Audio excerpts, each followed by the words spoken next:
for the record, I appreciate everything you do too. I may not agree with you all the time, but it's good that we're in a society that we can all debate and get things done. Well, for the record, my name is Ed Comeau. I live in Brookfield. I have been assigned to the committee down in Concord called Criminal Justice Public Safety. That's where we see all the bills that would be related to criminal activity, gun bills, sentencing, police body cameras, things like that. I also serve on the Brookfield Planning Board, and I represent Brookfield at the Stratford Regional Planning Commission down in Stratford. Hi, Bill Nelson. I'm on Health and Human Services down in Concord. I represent 4 towns, Ossipee being one of them. Besides that, I am on the Cannabis Advisory Council. I was appointed, and I'm serving in that capacity. So, glad to be here. Thank you for the invite.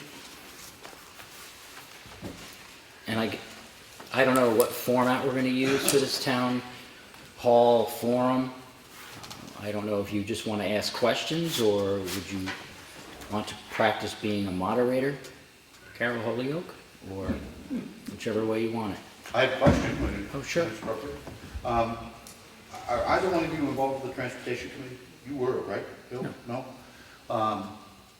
Any help that you could use with us on the, you may have not heard, I know we brought it up once before about the 28-171 intersection. A hugely dangerous intersection that has years and years and years and years of accident, serious accidents, including fatalities.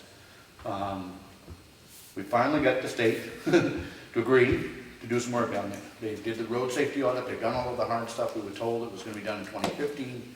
Now we're notified that it's been pushed off to 2017. I know how it works, and I'm sure that there are funding issues, and I get that, but the squeaky wheel gets the grease when it comes to state government. And if you don't squeak, then at some point, then it's going to be pushed off to 2019 and then 2021, and we'll continue to kill and maim people in that intersection when it's not necessary. How many more people are going to get killed down there? So anything you two can do, either to bring it to the committee's attention down there, or whatever you can do. You're our representatives in Concord. We implore you to do it. It's a dangerous intersection. It's not going to get better on its own. And they, while I don't agree with all of the findings, I'm okay with the fact that at least they had some findings and a plan. And now that plan is just being pushed back. Well, the old chant, justice denied is, justice delayed is justice denied. Well, improvements delayed is improvements denied. And it needs to have the attention. There's the 10-year plan that the Governor's Advisory Council on Transportation has to do the 10-year plan. That was in the plan for the 10 years. I don't think it was. I think it was actually outside of the 10-year plan, because my understanding was it was going to be funded not through the traditional FIP, but it was correct me if I'm wrong. I don't remember it. There was a special funding, Highway safety grant? maybe under the highway safety, but it wasn't coming under the regular old 10-year, 5-year plan, because that was our feedback then was, it would be 2029. Are you looking for a light to be there, or? I think that there's enough reason to put a full light there. The findings of the road safety audit said that there weren't sufficient traffic numbers to warrant the light. And what their improvement plans were to add turn lanes, signage, and to cut down, I believe they're going to cut down some of the grade, which is on the east side of the intersection. Which is it always has been a sight distance issue. But again, they have a plan, which was going to be done in 2015, now it's been pushed to 2017. And I just want them to at least implement their own plan as soon as possible. Another issue there, and Rick and Frank can verify it, is there isn't a sharp enough turn off of Route 16 onto 28 to turn your traffic signal on. So people come up over the hill, it's still blinking a right-hand turn, and the guy sitting on 171 thinks they're going to slow down and go up to the county. They don't know their light's on and they go through, and I don't know how many accidents. The state, we put up a little tiny one of those signs this size that says, check your turn signal, backed by Tractor Supply. there ought to be a sign people can see at the top of the hill that says, check your turn signal, because that's how the accidents happen. That's supposed to be in the plan. They're supposed to redo that entrance coming off 16 and cut it short enough so it does cancel your directional line. That's in the intersection plan. You are absolutely right on that, David, and when I was in my other life as chief of police, I advocated for that sign for years and years and years. Every year, they had the state would come in and have a road meeting, and every year I brought it up, and every year I got told that it was not an approved sign. And the only reason it's up is because Doug, We bought one, and put that little one, and we were able to put it on town property where it was still visible, but this is so typical of state government at times. You know, I said, you know, after having asked for this for 10 years, and everybody agrees that it's still causing problems, I get that it's not an approved sign. What in hell is the process to approve a sign? There's got to be a process by which Could you back me up a minute? Exactly where do you want this sign? Where would people be coming? That's the issue. That when if you were southbound on 16 right now, Yep. and put your right blinker on and turn on to Route 28, it's a right very, there by Tractor Supply. Yeah, it's a very sweeping turn, and very rarely will automatically cancel I got your you. directional. I see what you're saying. So that when now they get up to 171, their right-hand directional light's still on. You're sitting at 171, you see the directional, you assume, terribly wrong, that they're gonna turn, Sure. when they had no intention of turning. And that has been a denominator in many of the crashes, not all, many. Again, to me, seemingly a stupidly simple thing to fix. I can see what you're talking about now. Right. Just this morning, coming back from the delegation meeting, when you go to cross over 28 from 171, Tractor Supply is down here, those cars that come up towards you, you really have to think twice when they're coming towards you, because you don't know if they look like they're turning, even if their signal's off. It's just the position of the car, their sight lines. It's just a strange The sight action. distance on the left-hand side is not good, not for that speed and that kind of congestion. You know, you're asking people to make decisions in a relatively short period of time with a whole lot of information in that intersection. Now, was there a reduction in accidents after the flashing light was put up? No, It helped. I think it helped. It helped on the ones that were flat missing. I mean, literally, people were not stopping at all. I mean, didn't even know there was a stop sign there, which is another thing. If you're coming out of Ossipee Village, and again, you're not familiar with the area, you don't even see Route 28. It appears as though you're on a road and that stop sign comes out of nowhere if you're not familiar with the area. We've had many people who just absolutely blew that sign. I saw a lady go through it the other day on a cell phone. She pulled up there, I said, she's gonna stop, and she goes right across Route 16, and thank God there were no cars coming. But you're not allowed to drive a car on a cell phone. Take a ride. Well, why don't we get a stoplight and a state policeman station there too, and then we can cover it with one. But it is a dangerous intersection. It's got a long, long history. I mean, Frank was fire chief, Bob's on it now. I was police chief, and I'm a life member of the fire department. I can't tell you the number of accidents I've been out there, including several fatalities. It's, you know, it's one of those intersections that's got that long history. It needs to be changed. We finally, like I said, got the state to agree to change it, and got that far. Now it just seems as though it's going to be pushed off, and that's my fear. Now, you have a representative on the Lakes Region Planning Commission, correct? We do. Because they have a whole, you They are also the have ones somebody that on the completed- They are the transportation. ones that completed the road safety audit Okay. for the state. So they've been involved, they've done that, the state has it, the state has been through the review period, and they agreed. And they've formulated plans based on that road safety audit. We've got there. Good. Now it's them simply doing it. That is the issue. We've got through everything else, and it's now them doing it. You want to do a joint letter and see if we can move this along? I think we could all do that. Yep. We will get a letter out from, Again, you're our representative in Concord, anything you can do to help, we appreciate it. we work Try on to that. get the others involved. The more the merrier. Absolutely. Yep. Appreciate it. We'll carbon copy you a copy of the letter that we're going to send to them. Appreciate that. Yes, sir. I have a different subject, you know, I hold a couple hats, as you know, I'm selectman in town. I'm also president of the Carroll County Farm Bureau. And it keeps bubble in that when you get into the budget process, the first thing that one or two of your representatives want to do is eliminate the farm. And I completely disagree with that for many reasons. Do you mean the county farm, or do The you farm operation itself. You know, He's asking what you mean the county. you're the county speaking farm to the operation. county farm? yeah. Okay.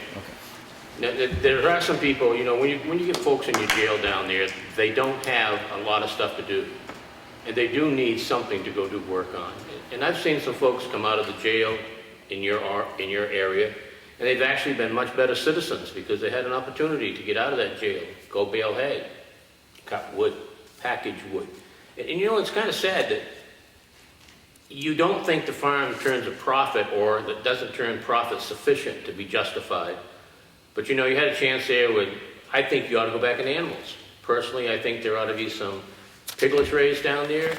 You know, when you had your beef process, one of the reasons they eliminated it because they'd take a beef critter to a butcher shop and process it, and then they'd sell it back to the nursing home at hamburger price. And then they'd say, oh, I didn't make any money. Well, I'm sorry, but if you market your animal out at hamburger price, you never will make money. But also, your UNH is involved down there. You've got a new high tunnel down there. I don't know if you visited it or not. Yep. Where they're trying to come up with some root vegetables that'll grow in the colder seasons and help the local farmers, the local farmer markets. They're starting to get active, and your farm crew is working with them. There's a lot of good things going on. And, you know, I look at it that I was elected as a selectman, and if the first thing I wanted to do was come in here and eliminate the highway department, I'm not doing what I was elected for. I was elected to come in and help run the town, not see what I can cut out of the services of the town.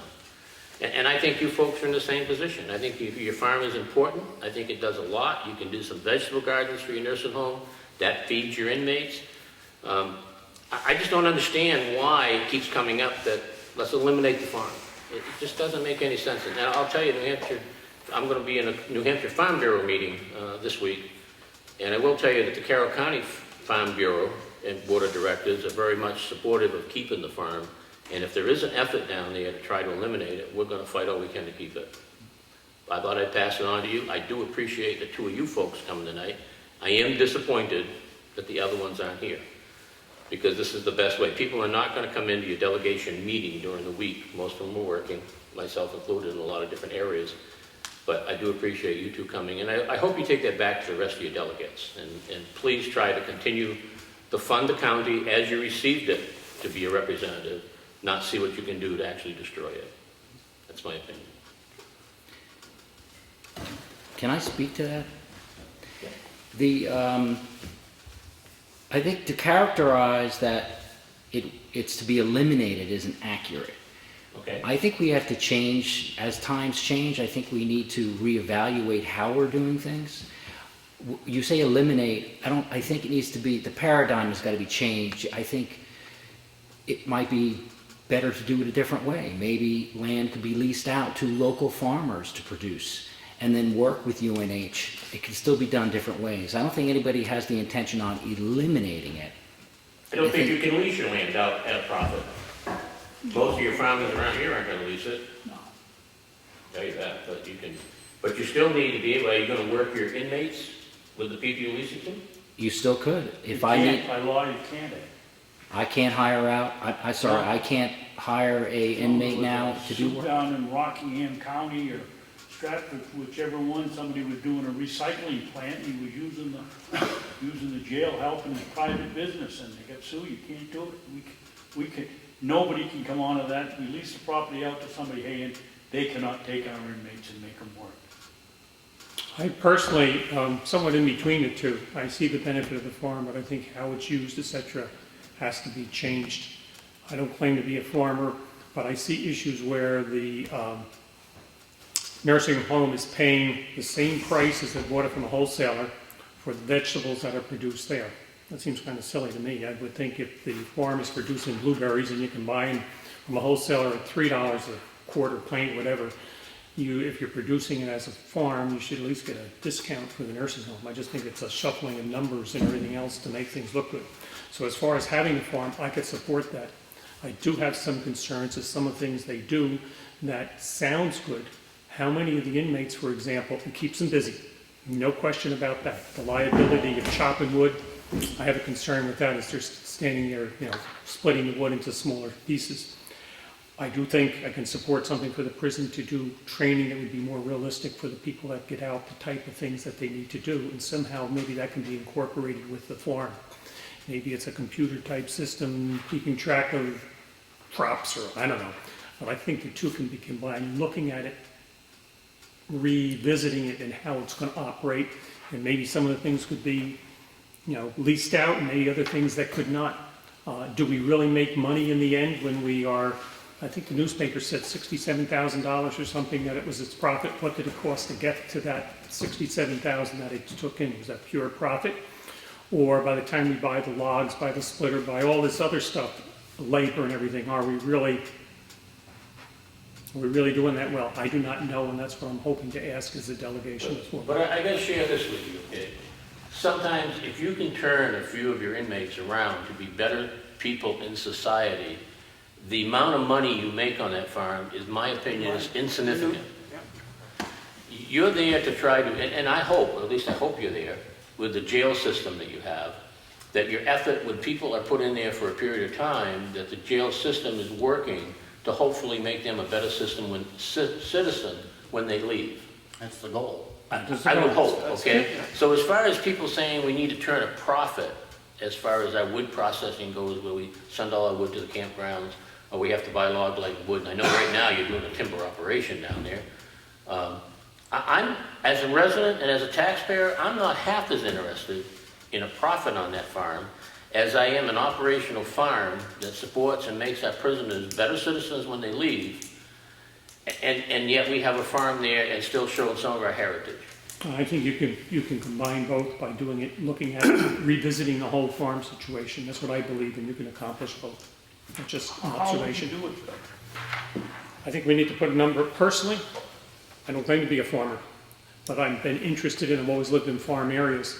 I think it's putting some heads together from different viewpoints and try to see what can be done and how it could be done differently.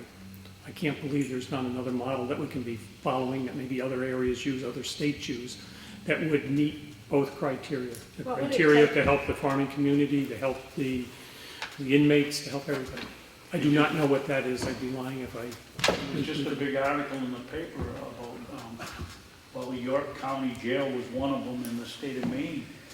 They've gone the opposite way, Bill. They're going back into increasing their farms. It'd be nice if we generated a profit on the food. Cisco, you go over to the nursing home and they're interested in putting it in the hand, cranking it around 5 times and open the can up and throw it in. We're now freezing the food for them, so jail prepares it, the nursing home cleans it, the jail prepares it and freezes it. You only have a couple of options. Either you lease the place out, and as Frank says, we've both been in the hay business. You're not even gonna come close with what anybody's gonna give you a bid, my guess, for that property. You're gonna have to sign a long-term lease because nobody's gonna put $5,000, $6,000, $8,000 worth of fertilizer into it and find out the next year they don't have it. We missed the boat with the pigs, you folks, one individual, and the pigs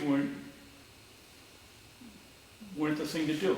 Within 6 months, there was a national pig virus, and the cost of piglet went from $50 to $250, and the pigs are popping them out 13 at a time every other week. We could have been making money on it. You guys didn't want to go along with it. There's a lot of things. It isn't going to be a profitable year every single year when you're farming, but you should hopefully come. In the farm, who decides what's going to be grown? Is a nursing home, for example, put out a list, these are the products that we're interested in buying and this is what you should produce? Or is it, well, we're going to send you whatever we want to plant and you get 2,000 pounds of squash even though you didn't want 2,000 pounds? Who decides what's going to be grown? This is where I personally see a possibility to improve it. That, for example, the nursing home puts in an order, for the lack of any other word, to say, we are looking for these products to be grown. We need cauliflower, broccoli, carrots, and all that. Can you produce them? so that they have what they want rather than what they want to grow. And it's my impression they tend to want to grow certain products, crops, rather than, Well, you got two issues there, and you're correct on both of them. Number one, next year, we're doing a lot more planning, because you can't have, I called all of the food banks around here in late August, had 30 bags full of cucumbers that all came in at one time. You can't do that. It takes a while. This is only our second year. You have to develop some kind of a program where every week you have some cucumbers coming in. You can't have everybody around raising corn and having it come in the same day. We don't raise corn, but the cantaloupe they all came in at one time because we planted them all at the same time. Have to adjust. And Willie was asked to grow some stuff, and when he grew it and took it over there, they said, oh no, they didn't want it. Or one of them, the blueberries, there were too many stems. Well, you know, it takes time to work these kinks out.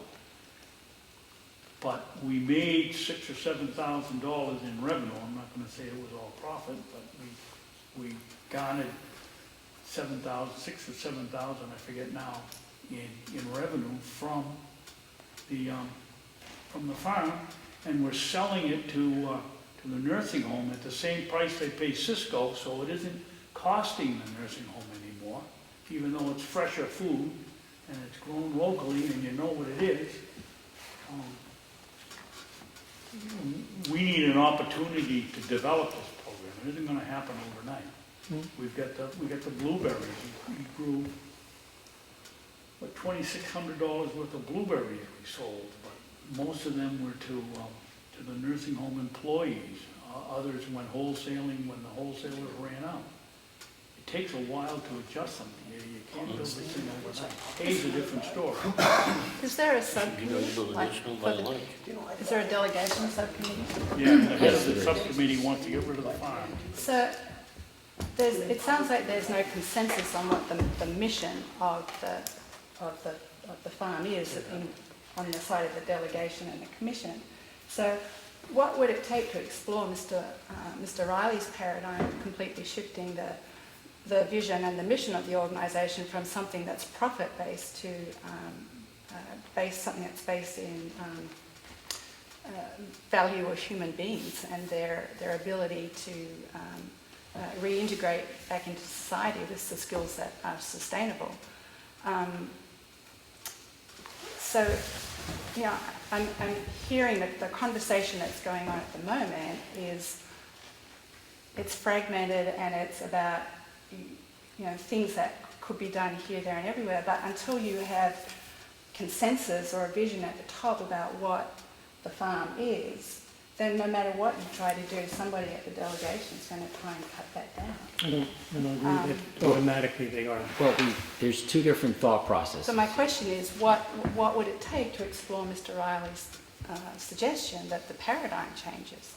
Well, there's two different thought processes. There's people on the delegation who feel that if the county starts to try to create profit, you're subverting, it's not the right word, I'll say subverting anyway, subverting the local economy, because I would rather see the local economy, people who actually have working farms, offer their food and products to the nursing home and actually do that. Experience. Why couldn't they contribute as a teacher? And that can be done through the cooperative extension. That's what that's for. And about the idea about rehabilitation, we have a proposal coming down that we have to work through, which is a culinary institute in the old nursing home annex. Culinary institute, that is needed around in this tourist area. A lot of the businesses around they can't find anybody to cook and to do anything in that industry. That's something that people could be rehabilitated to and actually go out and find a local job. Processing firewood, I don't really know how that's rehabilitating anybody. I disagree completely. First of all, you're not talking about, listen, this is in my other life. Almost 30 years ago, I worked at the Department of Corrections for 19 months when I first got out of the service, before I became a police officer. And it was a completely thriving farm at that time. And when I say thriving farm, they had, that was back when Russell Whiting had it, they had probably 60 head of cattle. They had the piggery, which had probably 20 breeding sows. It was an active, full-blown farm. First of all of the inmates that are there are serving less than a year. Every other county jail was starting to get away from the farms because they weren't quote-unquote profitable, and then turning around and spending hundreds of thousands of dollars on programs to now do something with the inmates.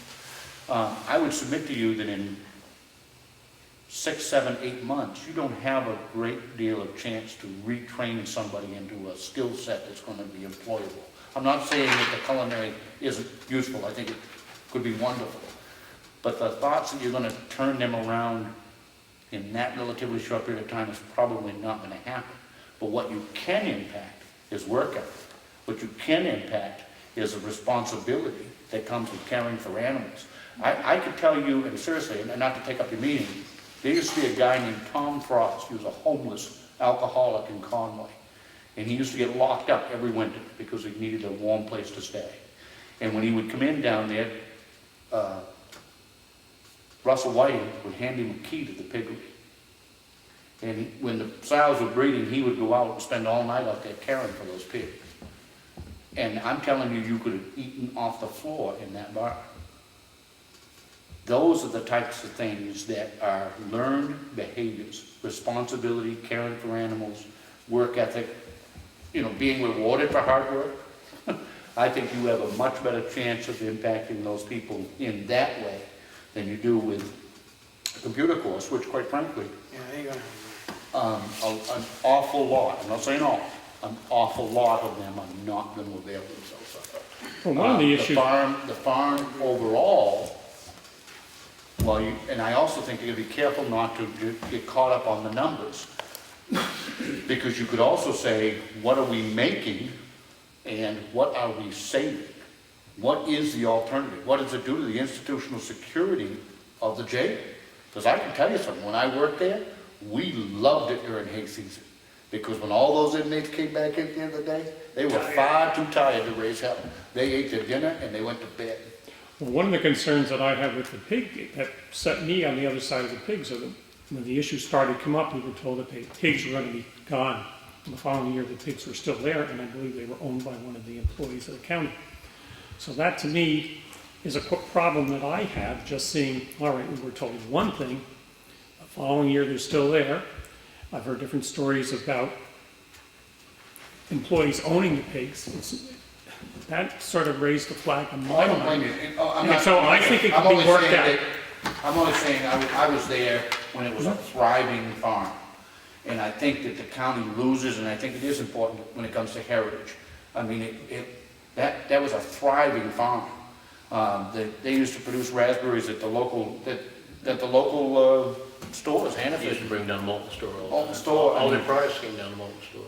I agree with you that maybe need to be better planning, and Ed, I don't think they can be mutually exclusive as far as the local farmers. Why not access with them? I mean, if you need 2,000 pounds of squash and you need 5,000 pounds of potatoes, and Joe Blow wants to sell them to the nursing home at the right price, then don't produce any potatoes. You produce the squash, let them produce. Why does it have to be done either or? I think it can be both, and I think it can work with it. There was a talk about the firewood. What is the county has how many acres of land? 900. 900 acres of land. You could continuously, and I'm sure you have a forestry plan, correct? You could continuously take X number of cords of wood off that land every year and it would be perpetual. What else are you gonna do? Well, didn't we buy wood this past year or the year before? Yeah, because we used up, we went from Make it available to the 8,000 public. 8,000 bags of firewood to 16,000, and we had, you guys have heard the story, I don't know how many times now.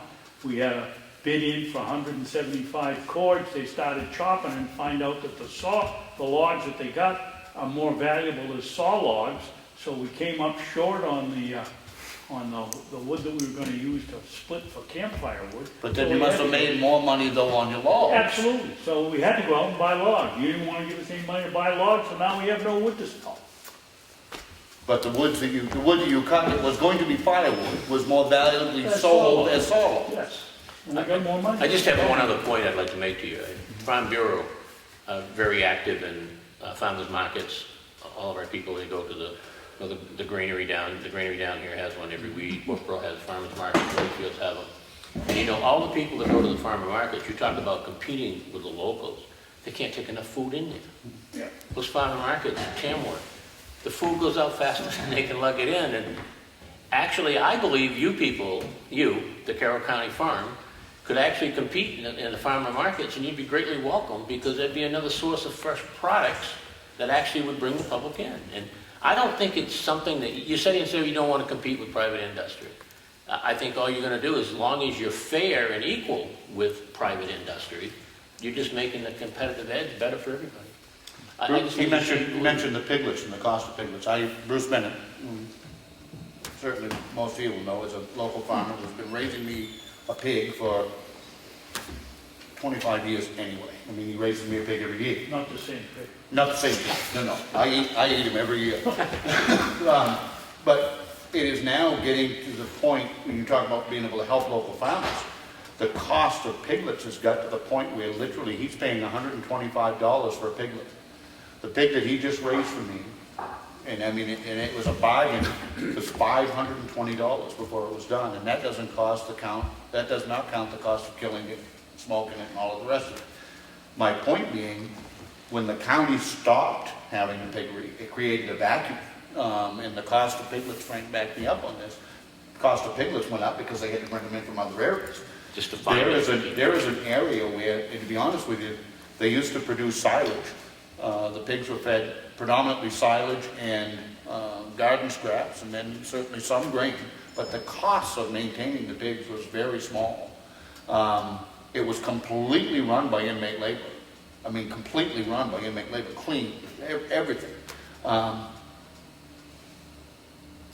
They Goes back to needing a plan, they as far as I'm produce concerned. a lot of piglets. If you were able, what I'm saying to you is this, if you were able to offer them locally, to local people who are growing for $100, when they'd have to pay more somewhere else. There again, that's a service, and it goes to the overall health of everybody. A good friend of mine runs one of the local butcher shops. It's local, it's actually down in Maine.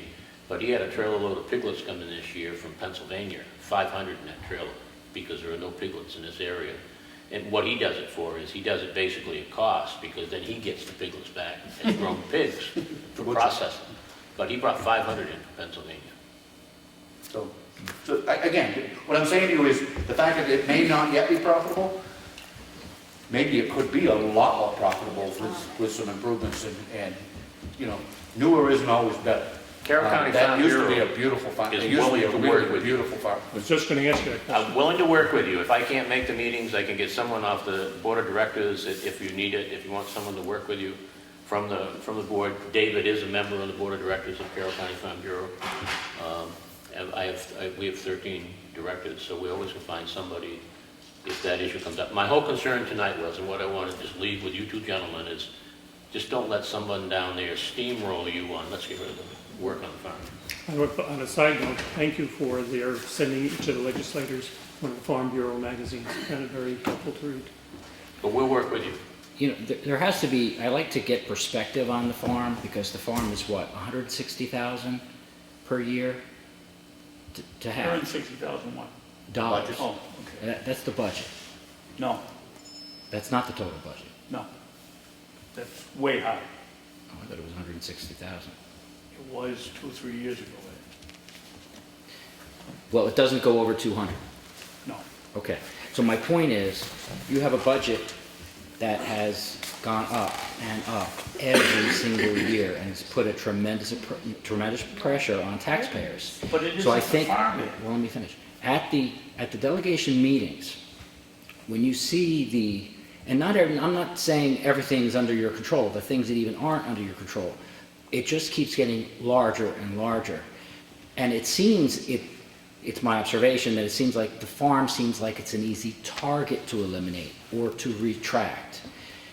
But that's due to the fact of all these other items. Let's just say for the past 5 years, there were no financial difficulties up at the county. Let's just say all the audits were done, everything was done perfect, everybody was getting along, there were no arguments between the delegation and the commission. I don't believe the farm would even be mentioned. It's because of these other items that have made the farm a magnet to be changed, because I think that's probably one of the easiest things to change and complain about. It is an easy target, but in all sincerity, what does $200,000 have for an impact on a $30 million budget? Well, that's what I mean. It is going to amount to a hill of beans, and something that was definitely worth preserving is going to be gone forever. I say gone forever because those decisions are very hard to reverse. Right. As I said, that was a working farm with a huge herd of cattle, a huge piggery, a thriving garden business. It was all there. And powers that be at one time or another got rid of it. I don't know that we will ever see cattle grazing on that farm again. I don't know that we will ever see a full-blown piggery again. I can tell you, personally, I think that's a shame. But once they're gone, they're very, very difficult to get back. It would be very nice to be able to drive down the roads of Carroll County and see those things happening on private farms. That's the change. What's wrong with I'm that? just saying, I But would it's like also, to. I would tell you something. Again, it was a thriving farm. You'll remember Victor. I mean, it literally prized Hereford cat. I mean, a 2,700-pound bull that used to run around down there. It was incredibly impressive. And the other thing is that you people constantly call it a farm. You know as well as I do that Willie runs the water system, Willie runs the sewer system, Willie runs all the building and grounds 2 to 3 days a week in the summertime. Water department. The mowing the lawns, keeping it with the inmates.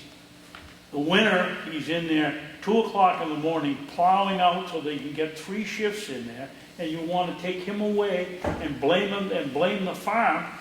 If he isn't doing that, McConkey told us that he was going to defund the farm this year, but keep all the help. Now, what kind of management is that? You know, that's just crazy.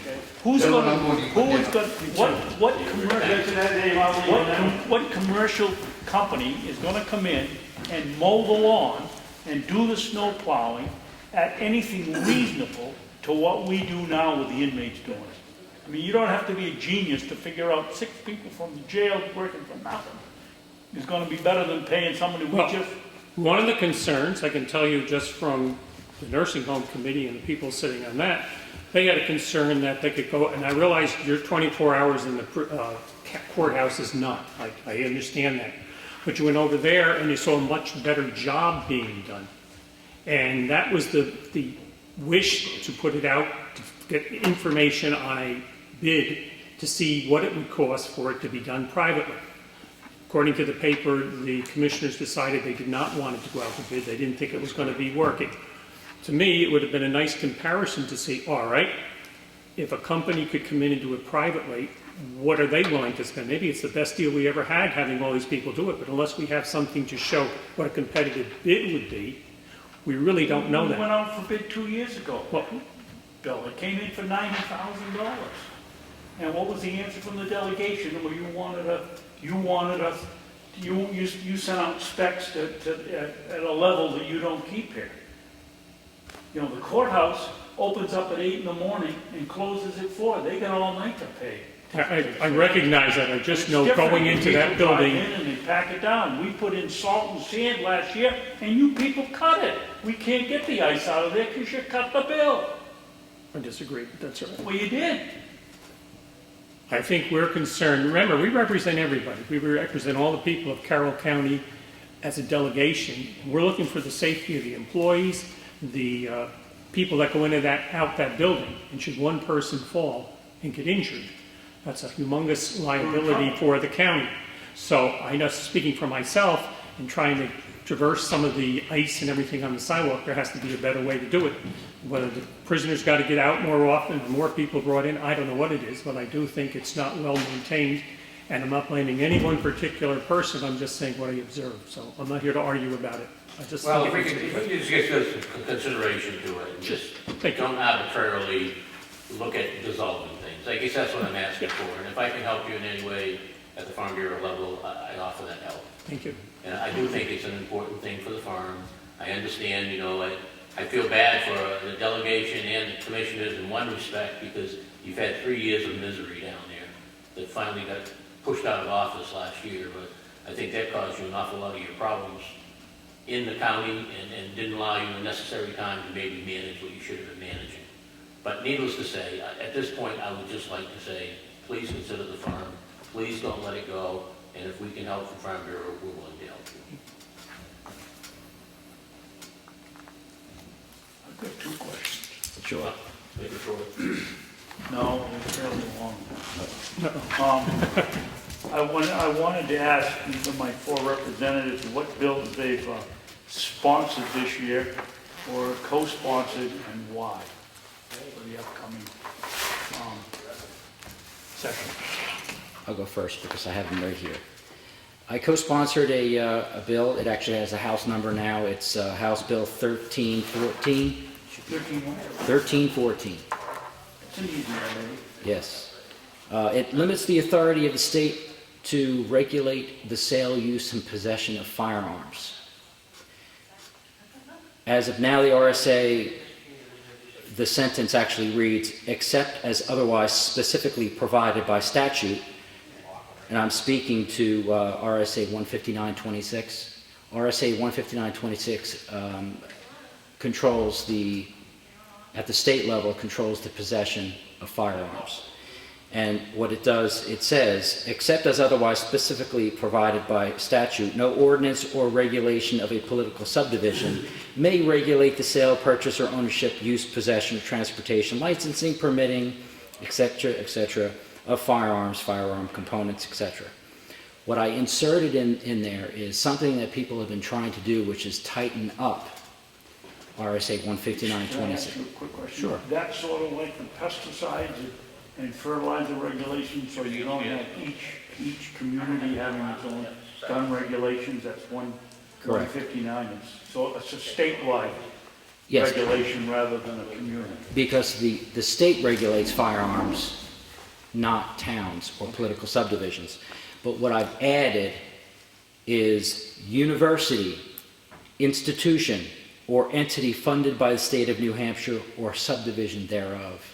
Because there are still entities that feel that they are not a public political subdivision, like the University of New Hampshire and other entities that are funded, public money funded, and they feel that they're exempt.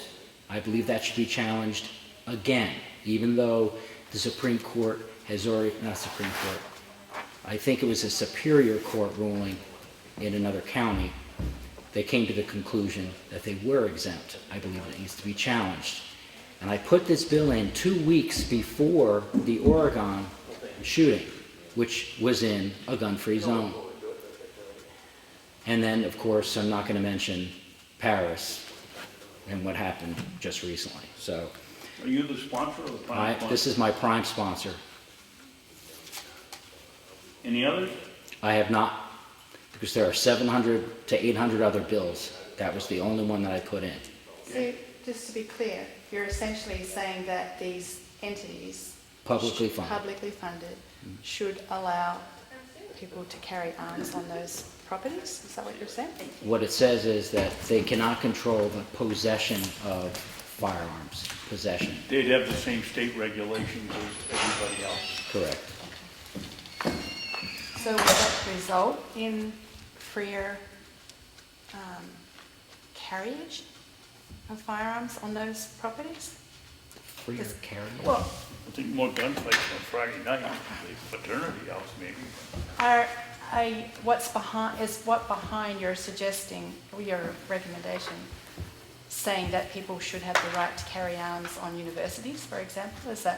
Would that be one of the things that you could take away from it? If there was some way for me to wave a magic wand and make it that you could not be, your possession of a firearm couldn't be controlled by anyone, I tried to ask, That'd be him. I tried to ask legislative services, can I somehow have the state unable to control what is upon your body? If that firearm is on your person, it is private property. And he said that's going to be very difficult to do. And I didn't want to move into non-public areas like businesses because I don't want to be, I don't want the state going into a private business and telling a private business owner that, like a restaurant, that they have to let someone into their establishment. I didn't think that was fair. So I stuck with publicly funded, since that is the state, and the state's responsible for upholding the Bill of Rights. And that's why I put that in. Now, bills change. They go into committee, they can be amended and changed. How this will be changed, I hope it's not changed at all, but it'll go through the process. Basically, once you submit a bill into committee, it's basically not, it doesn't end up being your bill anymore, because many people are going to debate it, change it, and amend it. I also co-sponsored House Bill 582. Now, I co-sponsored this last year. It mirrors the SB 116, which is the repealing of the license requirement for carrying a concealed pistol or revolver. That bill was vetoed. It passed both the House and the Senate, and it was vetoed by the governor. But this was the holdover bill, the House bill. That was the Senate bill. So I've co-sponsored that bill, which again repeals the license requirement for carrying a concealed pistol or revolver.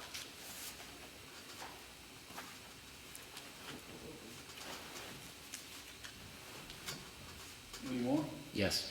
I also co-sponsored House Bill 1454. It establishes a committee to determine a process for the inhabitants of the state to effectuate the protections of Article 14. This bill establishes a committee to determine the process for inhabitants of the state to effectuate the protections of Article 14 of the State of New Hampshire Bill of Rights. And what this bill will do is, I'm trying to think of an example here. When your rights are violated now by a public official, for an example, you have to hire a lawyer. So you have to have a third party come in. The New Hampshire State Constitution states that you're not supposed to have to do that.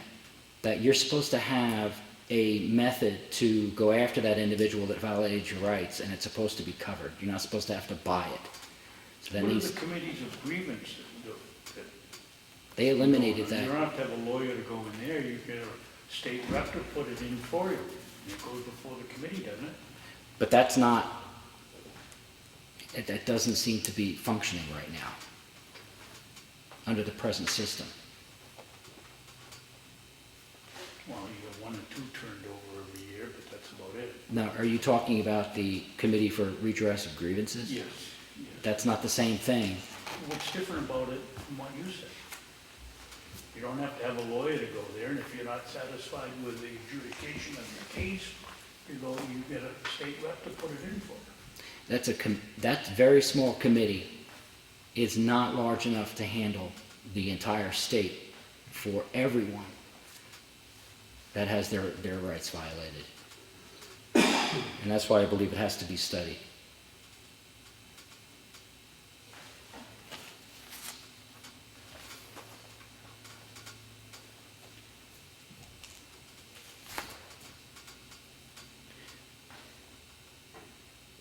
Is there another one? I'm waiting for him to finish writing. The next, are you ready? The next one is House Bill 1439. It requires regional planning commissions to file an annual report. Now, this is important, as you know, Commissioner Babson. I've often have been up at the county trying to make the commission aware of grants and how pervasive they are. There still seems to be no careful oversight for grants when they come in from the federal government. And the Regional Planning Commission, through no fault of their own, will go to the federal government and bring these grants into the state, and there's absolutely no oversight. So this commission, the requiring the planning commissions to do this and file that report showing what the grant agreement is, what you're signing up for, what the state is signing up for taking those grants would be required. Excuse me, Ed, is it any specific type of grant or just grants in general? Sheriff's Department for radio isn't gonna have to go, in this bill, go to the regional planning, is it? No, this is for regional planning commissions. Just for the planning commission itself? Mostly because most of their grants flood in from the federal government. As you know, I tried to create a word change or make a word change in the delegation's ability to shall have a grant review committee or a process to do it. I tried to change that word from may to shall, so the delegation would review. And as you know, I approached the commission with the grant review committee. Now, there is a state grant review committee. I thought it would be a good idea to have a voluntary committee at the commission level. But this specific one that I co-sponsored is to deal with the regional planning commissions. Because as you know, there was a grant that came through, it was a sustainable development grant called the Granite State Futures. And that was brought in through one of the regional planning commissions, and it went across the state and affects our private property rights, and people, there was no oversight to any of the money that was coming in.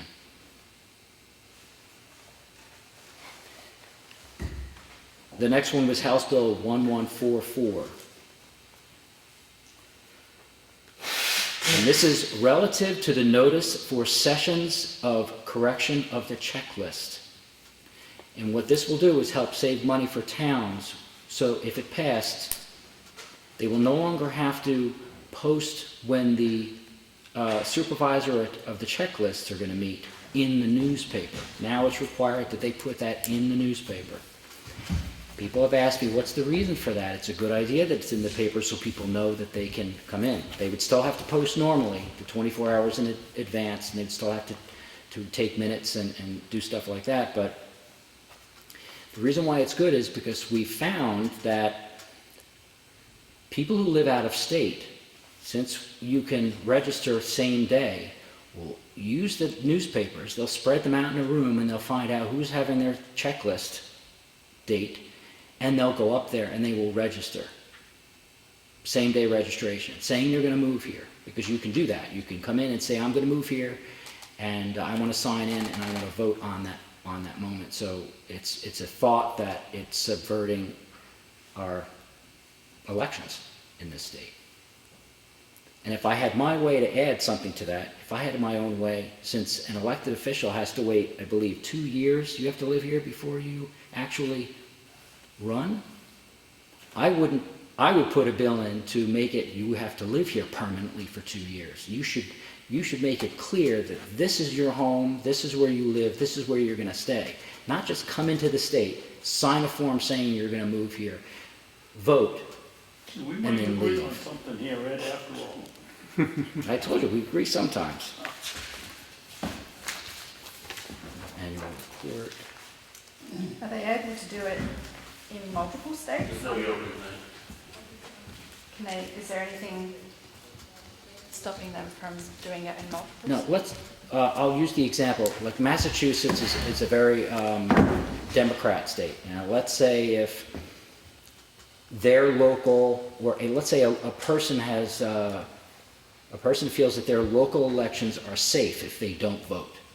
Well, if they know that there's another area up in New Hampshire that they want to make change, they'll be approached. They will go up to that area. They will vote. They won't vote back home because they don't feel they need to. They'll vote here. And there was someone in Wyndham who found a whole block of people that registered in houses that were on that block in order to vote. They didn't break the law because they did not vote back home, so they didn't get caught. But they literally did not live on that block afterwards. They voted and they went home.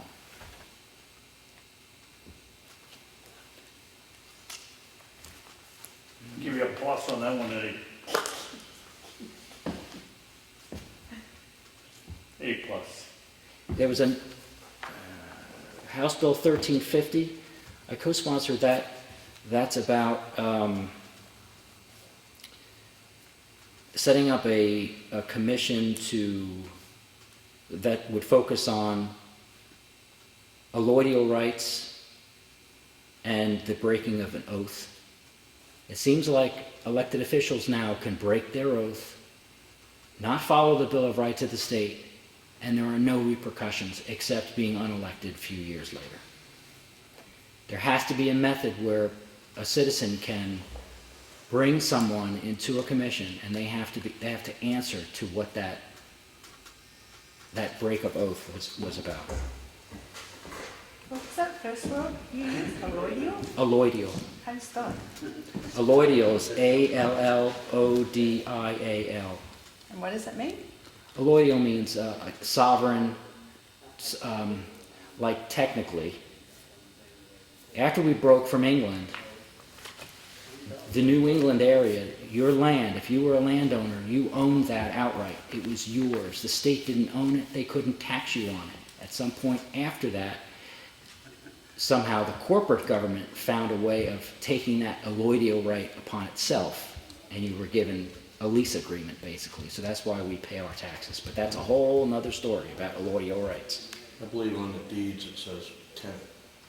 Yes, if you do check your deeds, it does say tenant. New in Australia. Yeah, there Or you New go. Zealand, Yeah, or well, whatever, we don't whatever want it is. anybody to take away our allodial rights, mate. I don't have the bill number here, but the last one was incredible when I found out that it actually can happen now. And the last bill is, see, every citizen has the ability to file an affidavit of truth with the county attorney for any crime they believe has been committed. If you know that your neighbor has committed a crime on you, stole something from you, you can actually file an affidavit of truth, and that has to be filed with the clerk, and then it gets forwarded to the county attorney, and then by Constitution, he must investigate that crime. The system's frowned upon this because now we do the statutory function is followed now, where you call the police do their investigation, it follows a different path. But the old way is still in place, and the bill will create a commission in order to make that process statutory. What's the number in you need to? You know, I don't have that number with me.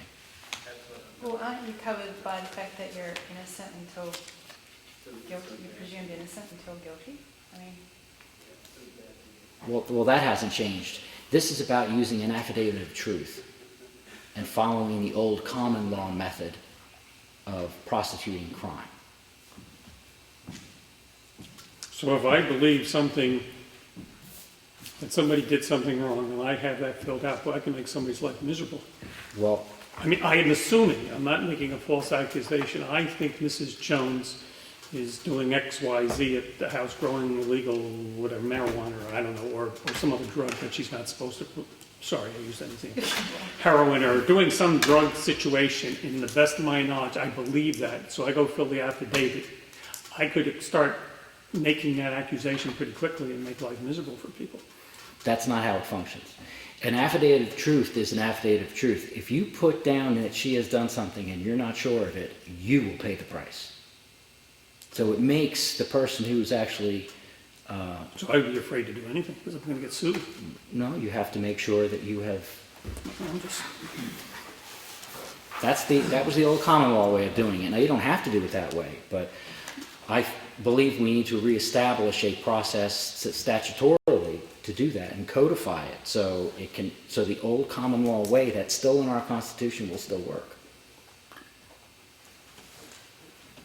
What do you got for bills, Bill?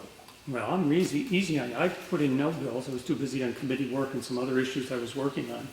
I was asked to co-sign one. I think it was by Representative Cordelli, and I was away and missed I received a letter in the mail that said I had to sign by such and such a date. It was past that date. I didn't sign it. I didn't realize I could have signed another way after that date. I was unaware of that. And I do agree with that in his voting issue. I think voting fraud is something that has to be looked at.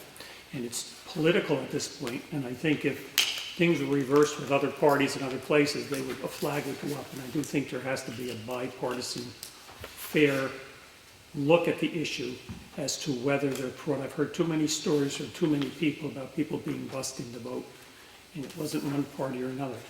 That raises the flag to me. And I do think that potential for voter fraud is just too big of a problem to let ride, but that's just my opinion. But I do not sponsor any bills. I'm busy working on other things, committees, etc. I also believe there's about, is it 750 to 800 bills this year? I didn't kill any trees, maybe you did, Joe. When I went to Legislative Services and I asked him how many bills are actually being filed, and when he told me the amount, well, you've been there before, I could not believe how many. He said it would be good if you could put in a bill that each bill you put in, you have to repeal 5. He pointed behind him, the books behind him, and he says there's laws in here that don't even mean anything anymore. So there is a group down in Concord that are trying to repeal dumb laws. That's basically what they've been calling it. So. Speaking of repealing dumb laws, how are we progressing on decriminalizing marijuana? Well, I'm all in favor of decriminalizing and going the way Portugal is going and other countries, and treating addiction as a health issue. I don't think we can continue the drug war the way we're doing it. I don't think it works. I will say it here, I was not in favor of that drug task force at all.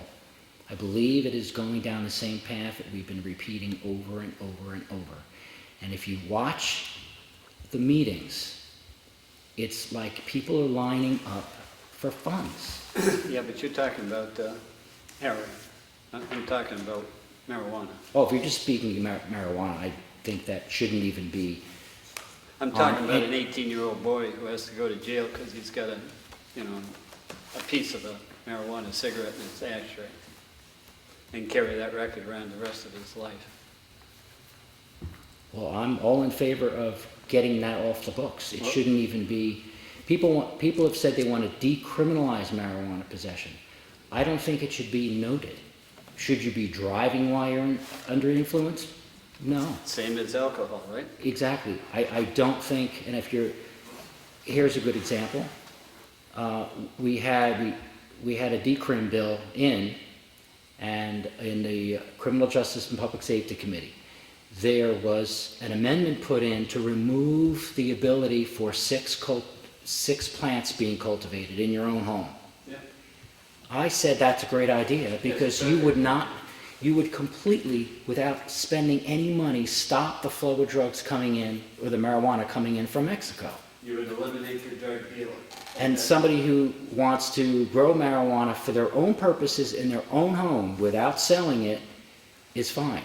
I said we need to be focusing on the fentanyl that's coming in, that's killing everybody. Yeah. Not focusing on using all those resources to go down and put that gentleman in jail for, it doesn't make any Are sense. we making any progress on that? Because it seems like even the dispensaries have stalled. Dispensaries have not stalled. I'm on a committee and they're moving well along here, and I hope to have everything up and running. I think it's March or April that they'll actually be opened. They are sticking by what they said they would do, and we're led to believe that everything's all set to go, except for court cases. Things will be open, and they are progressing very well. I'm very pleased. It's taken a while, I don't deny that. Yeah, it's taken a while. So And it that's when takes, I everything's believe I stalled. was told at our last meeting, it takes about 3 months to 4 months to grow a crop to a point where they can cultivate. At least that was the number that was thrown out. So that if everybody got the green light in January, for example, it would be ready to go in April to use that crop. So why wouldn't county property be an excellent place for the dispensary? I thought about that. That would be a way, but that would put out, Because there are all kinds of regulations about security and everything. oh yeah, security is a big issue. But I feel sorry for these companies that have invested all this money and all of a sudden say everybody can grow their own plant. Remember, when this originally was sold, it was gonna be a moneymaker for the state. They could bring in all this money. All of a sudden, if you can do your own, you can do this and that, you've eliminated that income. I'm not saying we should have had it from the beginning, the income, but I would feel sorry for these companies and that have invested all this money into this, and the state was looking toward revenue sources. But I do not support the legalization of marijuana. Decriminalization I can go with, but I do not support the legalization of it. What would you consider the difference between decriminalizing? A small thing, a fine rather than a jail sentence type of thing. A person can grow a couple of plants without being prosecuted? I think that gets, personally, if it went that way, if I thought it could, I might buy into that, but I've seen so many things that are incremental. I use, for example, I better love this, the marijuana issue down, because it comes through Health and Human Services. We started out strictly on medical marijuana. It was, you couldn't grow it at home. Well, the groups got out there, the lobbyists, that's what they pushed. No sooner than they got that done with 5 conditions, all of a sudden now it's up to 18 conditions and it's still growing. People keep adding things. Well, now conveniently next comes that the people can grow their own. Then the next thing's being pushed is, we have the right, everybody has the right to grow marijuana. I just think this is a progressive thing, and I'm not sure things that I've been reading, I know I read different things than some other people do, supports the concept that this is great and a wonderful thing and all this and that. I'd be lying. I know it might be popular to say everybody should do their own thing, but I'm sorry, I would be lying to you if I said that, and I'm not going to lie to you. See, this is where this comes down to. Everyone is sovereign upon themselves. If they feel, no one should trespass on anyone else. If marijuana helps you, do it. But don't do anything to affect someone else. I mean, that's the way law has always been. To think that the state, and I always repeat this, to think that the state that sells alcohol and makes revenue off of it to fund itself, and then sells tobacco, and then says that you can't smoke marijuana, it just doesn't make any sense to me. Not at all. I think no offense to you, Bill, but it's a little insulting that some people down in Concord feel that they should dictate to someone else like that. People, there's a woman, I forgot her name right now, she's terminally ill, and she's sitting there fighting to be able to get marijuana. I mean, that shouldn't happen that way. All she wanted was a card to be issued in New Hampshire that she could use in Maine. But the dispensaries and the system hasn't stalled, but it just isn't online yet to satisfy her requirement. Mm-hmm. And the other, to move away from marijuana, I have to make sure that people know there's a difference between marijuana, the marijuana plant, and the hemp plant. There you go. Now we're moving in a better direction. People are becoming more educated about hemp. Hemp could save this economy. Everybody around here, the county, Hemp could everywhere. be a perfect crop for the county farm. The soil around here is perfect for hemp. Yes, absolutely. The products are sustainable. I'm actually using that word. Yep. It's sustainable. Yep. And people who have land around here who aren't doing anything with it could grow without almost any water. It detoxifies the soil. There's so many good things about it. But because people think it has something to do with marijuana, they just said no. Again, they sent it to, the last session, they sent it to a study committee. And that's another opportunity that went down the tubes. So. But Bill, you oppose to legalizing marijuana, and I thank you because so much I. And I want you to know there are people out there in the public that do support your thoughts. I don't really have an option or opinion on medical marijuana, but as far as someone growing their own, I hope it never goes through. And I think medical, there's benefits for, but again, I'm quickly seeing that going to be abused. I'm projecting that it will be abused because the doctors will fill out anything for anybody, and it's just a shame. I had somebody, I may have said this the last time visiting us, who works in a methadone clinic for years, and just retired, and that was the first question I asked her. Is there a connection? I know you don't want to hear this, cover your ears.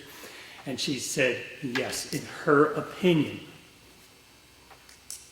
that most people, prescription drugs are one, I'm not going to deny that, but also marijuana fit into the situation where people then get more addicted and addicted. But I know there's disagreement on that, and I would like to leave it at that.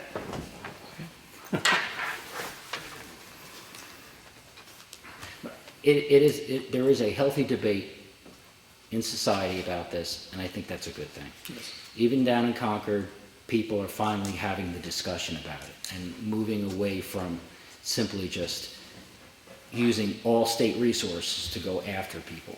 Now, I think what will most likely happen is there'll be an agreed method, or there'll be some type of an agreement or a consensus of how we're going to go forward with marijuana. But when you have heroin coming down the pike, that seems like something that should be focused on, not marijuana. So. I have a quick question for both of you. I'm wondering if you've had any feedback from your constituents about the governor's decision not to not to accept refugees. Most people I've heard are concerned because there's not a good vetting process. That I've heard that they were concerned that just anybody could come in, and were concerned with the process. They didn't have a problem, some of the people I've heard from don't have a problem with people coming in. They were just concerned that there's no background availability for background checks, et cetera, et cetera. So they were very skittish about it happening. They didn't want to seem like they were being discriminatory, but they were concerned. And one of the concerns, I heard one person say, what happens, let's use Ossipee, for example. People moved in and all of a sudden you had 2,000 refugees. I know it wouldn't happen. Moved into Ossipee and they took over the town with their own, all the committees in town. The whole society would change. Is Ossipee willing to do that? Probably not. Or would be happy? I mean, most people have come to our country, have come, settled in, accepted the American way. They've kept their traditions, they've kept this, they kept that. But if all of a sudden you have people that come in a big group and are unwilling to assimilate into the community, I think people are skittish about that. And it wouldn't affect, because you'd only have a handful here and there. But if you had like Minnesota, where towns are being, let's say overrun, that's the wrong word to use, are being now controlled by different groups, it is concerning, especially because such a different way of life, different value system, not all of them, many of them have, that they're concerned. One of the things I wanted to say is I went, and I meant to say when all the selectmen were here, I had the opportunity of going to the 3 towns with a transfer station and did a survey, spent 2 hours at each transfer station for all the towns. And I just surveyed people. I did not go up to anybody. I didn't want to bother them, but I had a sign looking for your comments, please stop, that type of thing. And in each one, I had maybe 20 people stop, and each was amazingly consistent. I expected the delegation issues to be the big one. Out of the 20, by the way, Delegation, what? I'm sorry, I got to change this. There were 20 to 30 people who came in during the 2 hours, okay? I only had roughly 3 people at each place that actually came and made a comment. And I don't think I had one bring up the issue of the delegation and the commissioners. I was stunned. I thought everybody come running up and say, the county is in a mess. I was totally flabbergasted that that did not occur. I had people come and talk about roads and this and that. And I said, well, some of this isn't my department. So it was in all 3 communities where there was a transfer station. And roughly the same, 20 to 30 people in the 2 hours.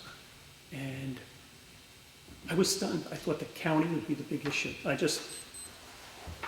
I'm sorry, I got off track, but I wanted to jump in and say that. I have received no emails on the Syrian issue, but my own personal opinion is it's a side issue. There are over 50 million illegal or undocumented people that have entered through other countries that are living in the United States. And suddenly the federal government is going to, who has the responsibility for securing the borders, isn't doing it. How, if they aren't doing it for the 50 million, how are they going to do it for these other people? I think it was almost like a bait and switch. We were told in the news that it was the Syrian refugees that committed the atrocities that in Paris. And that's not even the fact. So to blame it on a specific people from Syria or from Syrian refugees, I think it was I don't know if it was made up, but I think what's happening is not really what's happening. The other item is, why would you, I think something else might be happening in Syria. What else is there that the whole world seems to be very interested in? Is it oil? Is it something else? Because why do they seem to be so willing to drain all these people out of Syria now? It seems like something else is happening. I think it's more than just Syrian refugees. I feel sorry for the people of Syria, all these people that have had to leave. I feel so upset for them. And I wish at some point they were able to coalesce together and say, hey, we want this fixed. We want to be able to go back to our homeland. And I really feel awful as you see these people coming out of the country. Unfortunately, some bad people ruin it for a whole bunch of others. I don't know. I'm not sure what the answer is. I know it is a problem, but we're not on national politics. Yeah, I have to go. Thank you very much for coming in and answering the question. Can I help you?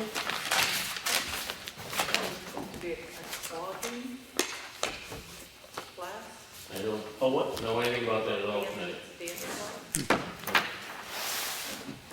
We'll work together on that letter for the, Lino to co-sign with us.